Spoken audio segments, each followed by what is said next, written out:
Hi, so my research project is titled The Misconception of Our Individuality.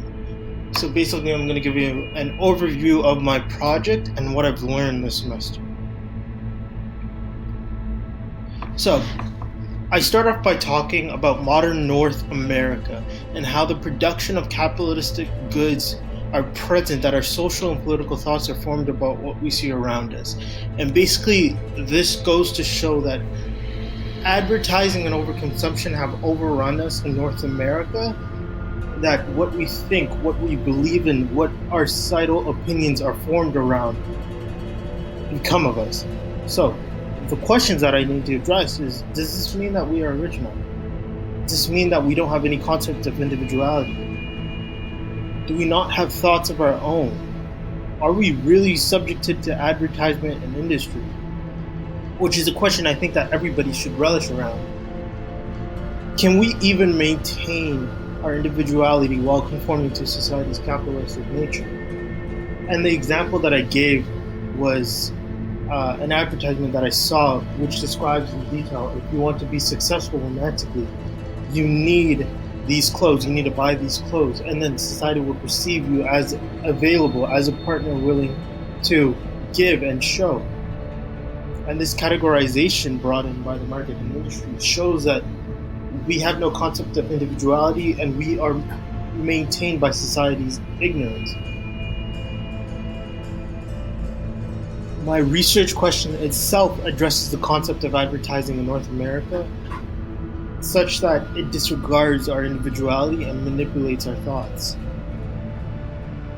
The hypothesis was very clear. It's based around the connection that individuality is drawn around advertising and shown through advertising. And this is not the only function of capitalism, but our nature itself, our nature, our society.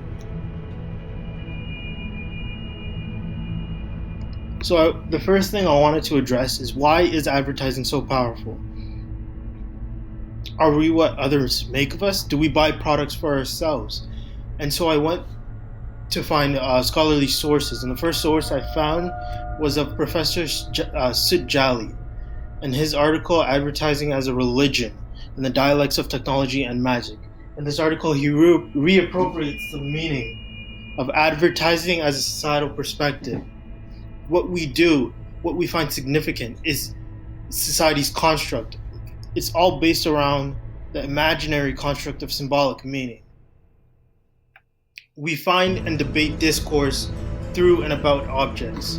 So the example that I gave was of the issue in 2018 with the boycott of Nike products because of Colin Kaepernick. And this shows that society's perspective shifted. And because of this, our constructs, what we found significant in Nike products, don't exist anymore. One quote by Raymond Williams, he defines advertising as a highly organized and professional system of magical inducements and satisfactions. It functions in simple societies, but it coexists with a highly developed scientific technology. And to put simply, this means that our values and ideals are based around advertising. The technology that we use makes advertising. We see it in social media, we see it in television, we see it in the posters that surround us. He concludes his article by stating that the individual is consumer-led, that we strive and we function around controversy and popularity, and all of this is mirrored through advertising. The second article that I sifted around through addressed the need for overconsumption and the societal perspectives, how we value the superficial. And this was seen in Helen Irving's Little L's in Mind-Controlling Advertising. She refers to motivational research, that our unconscious desires are the reason why advertising mirrors our values and perceptions. In modern advertising, it's seen to be inputting symbols and unconscious metaphors into our minds. An example that I gave was the collective change towards drunk driving. So she finds that the individual in mass capitalist culture as having lost all its powers of critical perspectives, that we've lost to advertising, that our goals, our values are shaped around the perceptions that advertising gives out. The third article that I divulge around is of Richard Pauli's The Distorted Mirrors Reflection of Our Unintended Consciousness of Consequences of Advertising. So, in this article, it basically explores the nature of advertising as a reflection of society and not of the individual. And he finds that advertising is repetitive in nature. It exhorts the rhetoric style, and it blurs the distinction between reality and fantasy. It implements the desires in your mind. An example that I can give is of a woman holding a Coca-Cola bottle. You want the girl, but you see the Coca-Cola. You can't get the girl, but you can get the can. So in that way, it blurs, it distorts your vision, distorts your perspective of what you can attain. And this shows that we are not individual beings, but susceptible to the masses. We are susceptible to advertising because as a society, we don't define ourselves by our values. We don't define ourselves by our individual perspectives. We define ourselves by the cumulative perspective of society. One of the things that I found most defining and most interesting was the coding process of this project. And basically, the coding process allowed me to categorize information based on its context. And the three categories that I found most intriguing were the purpose of self-expression, advertising in society, and consumerism and overconsumption. And these three categories are seen throughout every single individual concept that we have. In the first, in our self-expression, we value things that always change. We value things that appear on a societal perspectives that function around our needs. And all this is seen in relationships and body goals, and what we feel, the gratification process towards a certain type of object. As advertising associates meaning with a product, we see this, and this is a reflection of our individual needs. Advertising in society, now this was a little bit more tricky.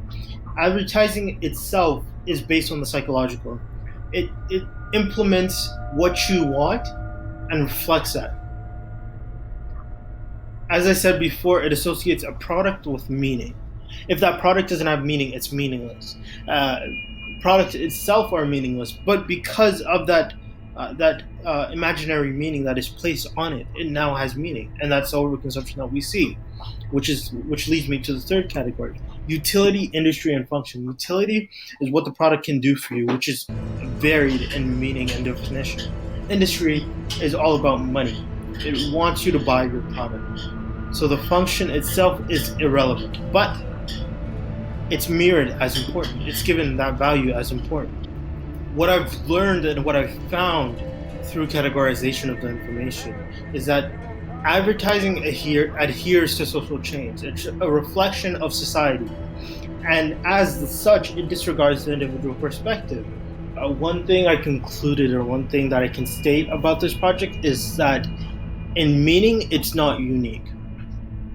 It's not unique. Anybody with a certain type of expression can find this concept and can expand on this concept, but we can't find any definitive proof to this. And this makes you realize that you yourself are not original. You yourself have no concept of originality, because people mirror what you see. The articles that I found are mirrored around the concept of individuality. So my project is in itself not unique. It's just another conception of information based upon society. The only thing that this project gives me is a glimpse into the mindset of industry and individuality. It shows me how we are easily manipulated, how we are easily distorted. We have no concept of the individual perspective. And that's what I feel is most important.